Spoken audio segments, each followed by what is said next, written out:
I'm just like you. For the most part, my life is totally normal. I have a totally, perfectly normal life. Except I have one huge secret.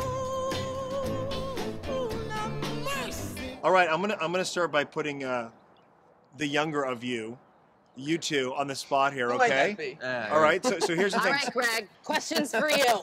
This is a quote from Greg. Here's what he says about you. I think the younger members are the best of their generation, and you'll be seeing a lot from them in the next decade or two. No pressure or anything. Wow, I Wow. know. That's Greg. thanks for setting the bar so high there, Berlanti. You Appreciate love it. us. How do you That's feel? How do you feel wonderful. when you hear something like that? That your work in this film is garnering that kind of acclaim. I think it's a little biased. It's garnering that kind of acclaim from our director. But it's great to see. I mean, we've been traveling around to a lot of different screenings. We've been having seeing reactions and like personal stories, and Yep. it has been uniformly positive. I mean, Yeah, I was going to ask you, are you hearing from young people who see this film and they identify with what your character's going through? Yeah, I mean, I think that's the point of why we made this thing, is that so that people can identify and people can, feel represented.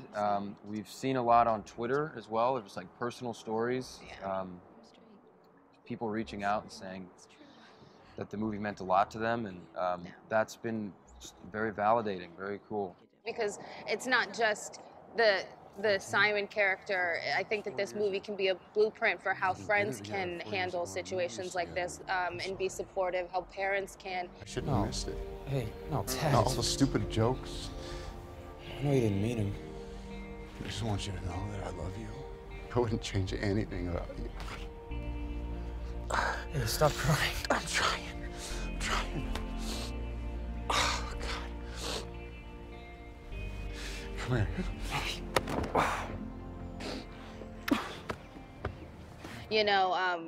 I think that it's a really nice kind of like, we set the bar and we're like, this is pure love, pure integrity, and like, let's just keep having people meet us there. And on that note, I think your character captures that in a way, because by appearances, by what we've come to understand about kind of the hierarchy of high school, you would not be that person with a heart. You are the beautiful one, right? The one who's sort of the hot chick. above it all. I know, and you said you weren't the hot chick in high school. I find that hard to believe. I wasn't. There was pretty good looking girls in Phoenix, Arizona, let me tell you. We got some lookers, but But don't you think there's a it's message fun. in that too, that Yeah. never even, don't judge anyone. Don't judge any book by its cover. Yeah, and also she doesn't have an ego about it. I think she's completely oblivious to the fact that someone would be interested in her, which is kind of funny. Yeah. Greg, you bring yourself to this in a very personal way. I know you've been known for integrating gay characters for a long time into shows before it was popular, because you felt it was important. And this reflects your own personal story in high school as well? I read the script and I was so moved, and then I had a really visceral, emotional response to it. And I thought, this is a teen comedy. Why am I so emotional? And I realized it was just the representation of having a character, in a Hollywood, openly gay teen character in a Hollywood, with a Hollywood happy ending. And so I felt a lot of responsibility and a desire to be a part of it, a responsibility to get it right. And not to diminish the fact that this character is dealing with issues of sexuality, because that's really a key part of this. And as Nick points out, and Alexandra, teenagers are identifying with this when they see the film.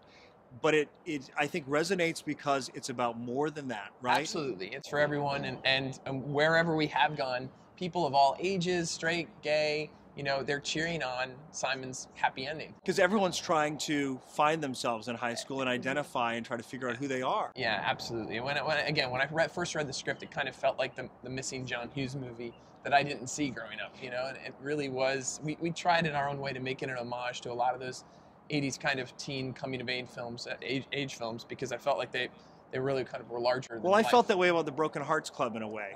Was he in your mind when you were doing that? Yeah, no, I definitely thought a lot about that film when I was working on this one. I think just in the tone, too, that it wasn't, that it felt like it could be light and fun, and that it was really relying on, actors that could do both, comedy, drama, and I think that enables the audience to be surprised. Hey guys, how was the party? It was really fun. Aces. He's wearing a woman's sweater, and he's drunk. Well, he didn't drive drunk, and he's home before curfew, so That's what I thought we thought. Right? Yeah, we're good parents. Yeah. Was it required reading to read the book going into this? Because I often wonder, as an actor, you on the one hand, you want to bring yourself to it and you want to work off the screenplay. Mm-hmm. On the other hand, the book is a foundation of that. So I'm wondering how you each tackle that and if it was different. I think we both read the book. Yeah.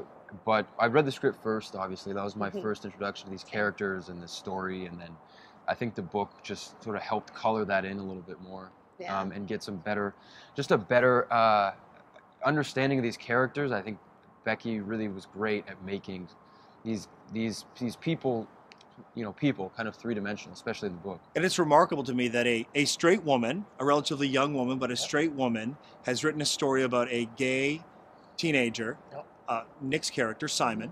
And doesn't that just show that some of the best material can come from the most unassuming places? Absolutely, and she worked in a high school for a number of years, so the voices were so authentic. Yeah. And we've just tried to make it even more authentic as possible. Nick, do you think you make a statement by taking this role? There was a time in Hollywood when maybe agents would say, if you want to be on track to be the romantic lead in future films, you can't accept a gay role. Did that enter at all into your thinking, or have we gotten past that?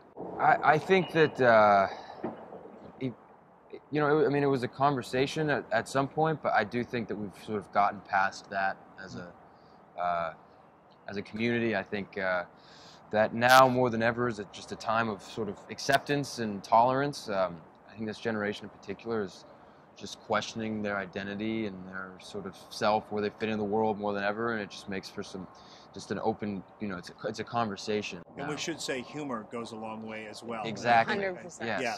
Okay, this is a question that really could apply to both of you, but I want to leave this one with you, Alexandra. Okay. Pivoting from a blockbuster, huge, fantastical film like X-Men, Apocalypse, to a real character-driven, heartfelt. I mean, that's a pivot for an actor. And I'm guessing it's fun, interesting, challenging. What among those things?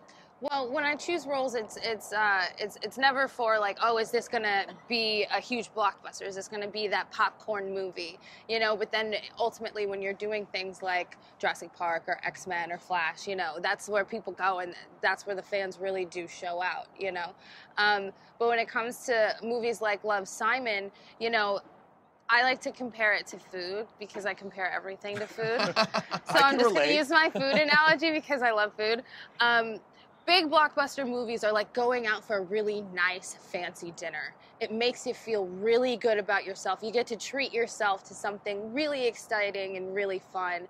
And movies like Love, Simon are like a home-cooked meal.